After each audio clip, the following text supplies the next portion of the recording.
আসসালামু আলাইকুম বন্ধুরা।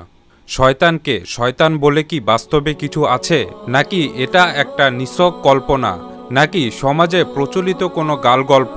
মূলত এটা আমাদের আকীদার বড় একটা গুরুত্বপূর্ণ অংশ।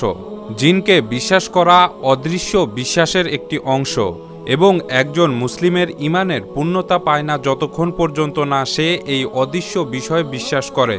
জিনের অস্তিত্ব সম্পর্কে কোরআন ও হাদিস দ্বারা পরিষ্কারভাবে প্রমাণিত। আল্লাহ তাআলা পবিত্র কোরআনে বলেন, আমি জিন ও মানুষকে কেবলমাত্র আমার ইবাদতের জন্যই সৃষ্টি করেছি। আজ-জারিয়াত আয়াত ৬৫। বলুন, আমার প্রতি ওহী নাজিল করা হয়েছে। জিনদের একটি দল কোরআন শ্রবণ করছে, অতঃপর তারা বলছে, আমরা বিস্ময়কর কোরআন শ্রবণ করছি।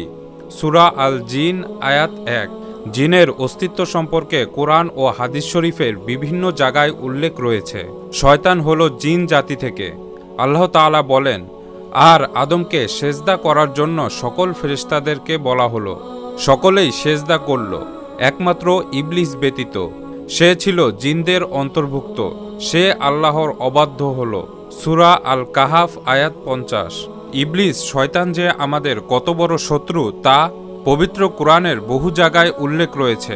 আল্লাহ তাআলা পবিত্র কোরআনে বলেন, আমি তো আদম সন্তানকে মর্যাদা দান করেছি, স্থলে ও সমুদ্রে তাদেরকে চলাচলের বাহন দিয়েছি, তাদেরকে উত্তম জীবন উপকরণ দান করেছি, এবং যাদের আমি সৃষ্টি করেছি তাদের অনেকের উপর তাদেরকে যথেষ্ট শ্রেষ্ঠত্ব দিয়েছি। সূরা ইসরা আয়াত ৭০।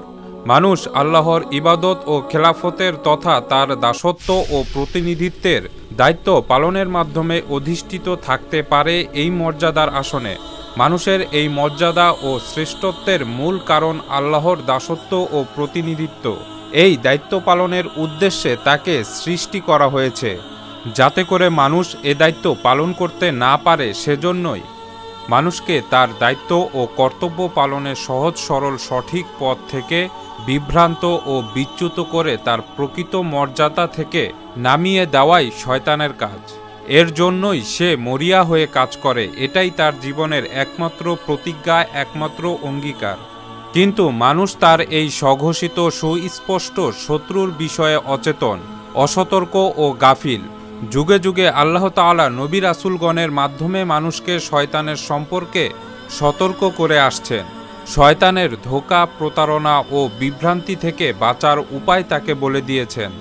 আল্লাহ তাআলা পবিত্র কোরআনে বলেন, হে আদম সন্তানগণ, শয়তান যেন তোমাদেরকে কিছুতেই ফিতনায় জড়িত না করে, যেভাবে সে তোমাদের পিতামাতাকে বেহেশত হতে বহিষ্কৃত করেছিল।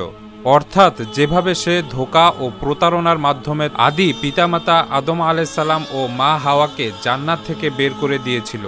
তাদের লজ্জা স্থান তাদেরকে দেখাবার জন্য বিবস্ত্র করে ফেলেছিল। নিশ্চয় সে নিজে এবং তার দলবল তোমাদের এমন স্থান হতে দেখে থাকে যে তোমরা তাদের দেখতে পাও না। যারা বিশ্বাস করে না, শয়তানকে আমি তাদের অভিভাবক করেছি। সূরা আল আরাফ আয়াত ২৭। আরও একটি আয়াতে আল্লাহ তাআলা বলেন, তোমরা শয়তানের পদাঙ্ক অনুসরণ করো না। সূরা আল বাকারা আয়াত ১৬৮। আরেকটি আয়াতে আল্লাহ তাআলা বলেন, হে মানুষ, শয়তান যেন তোমাদের প্রতিবন্ধক হয়ে দাঁড়াতে না পারে। জেনে রাখো, সে তোমাদের সুস্পষ্ট শত্রু। নিশ্চয়ই আল্লাহর ওয়াদা সত্য। সুতরাং এই পৃথিবীর জীবন যেন কিছুতেই তোমাদের প্রলুব্ধ ও প্রতারিত না করে। সেই মহাপ্রতারকও যেন আল্লাহ সম্পর্কে তোমাদের ধোঁকায় না ফেলে। শয়তান তো তোমাদের প্রকাশ্য শত্রু, সুতরাং তাকে শত্রু হিসাবে গ্রহণ করো। সে তো তার অনুসারীদের আহ্বান জানায় যাতে তারা জাহান্নামের জ্বলন্ত আগুনের অধিবাসী হয়ে যায়। সূরা ফাতির আয়াত ৫-৬। মহান আল্লাহ তাআলা পবিত্র কোরআনে এত পরিষ্কারভাবে বলে দেওয়ার পরেও মানুষ এখনও শয়তানের ওয়াসওয়াসা ও ফিতনা থেকে বাঁচার চেষ্টা করছে কি? মানুষকে যখন আল্লাহর নাফরমানি ও পাপ কাজ থেকে বিরত থাকার কথা বলা হয়, ইসলামের উপরে চলার কথা বলা হয়, তখন মানুষ বলে, আমার পিতৃপুরুষরাও এই কাজটি করে এসেছিল, এজন্যই আমি করি। কিন্তু সেই পাপ কাজটার কোনো প্রমাণ দিতে পারে না তারা। একই কথা আল্লাহ তাআলা পবিত্র কোরআনে বলছেন। আর যখন তাদের বলা হয়, আল্লাহ যা অবতীর্ণ করেছে তোমরা তার অনুসরণ করো, তখন তারা বলে, বরং আমরা আমাদের পিতৃপুরুষদেরকে যাতে পেয়েছি তার অনুসরণ করব। যদিও তাদের পিতৃপুরুষগণ কিছুই বুঝতো না এবং তারা সৎ পথেও ছিল না। সূরা বাকারা আয়াত 170। বন্ধুরা, আমার মনে আছে আমি একইভাবে এক নমুসলিম ভাইকে দাওয়াত দিয়েছিলাম। সে এই একই উত্তরটা আমাকে দিয়েছিল এবং বন্ধুরা, তাদের ধর্মগ্রন্থ থেকেই তাদের প্রমাণ যখন করা হয় যে মূর্তি পূজা নিষেধ, তখন সে আমাকে একই উত্তরটা দিয়েছিল। তাদের পিতৃপুরুষরা যা করেছে সেও তাই করছে। মূর্তি পূজা যে সম্পূর্ণ নিষেধ সে সম্পর্কে আমার একটা বিস্তারিত ভিডিও রয়েছে, আপনারা চাইলে স্ক্রিনের উপরে এই লিঙ্কে ক্লিক করে দেখে আসতে পারেন।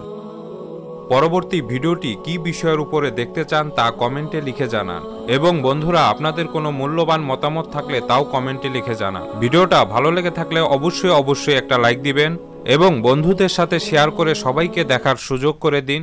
পরবর্তীতে এ ধরনের আরও ভিডিও দেখতে চাইলে ORI চ্যানেলটিকে সাবস্ক্রাইব করুন এবং পরবর্তী ভিডিওটি আপলোড হওয়ার সঙ্গে সঙ্গে দেখতে চাইলে সাবস্ক্রাইব বাটনের পাশে থাকা বেল আইকনটিতে ক্লিক করুন। অলরেডি যদি সাবস্ক্রাইব করে থাকেন তাহলে ফিরে এসে এই ভিডিওটি দেখার জন্য আপনাকে অশেষ ধন্যবাদ। আল্লাহ যেন আমাদের এই শয়তানের ওয়াসওয়াসা থেকে রক্ষা করেন, এই কামনা করে আজকের মতো এ পর্যন্তই। আসসালামু আলাইকুম।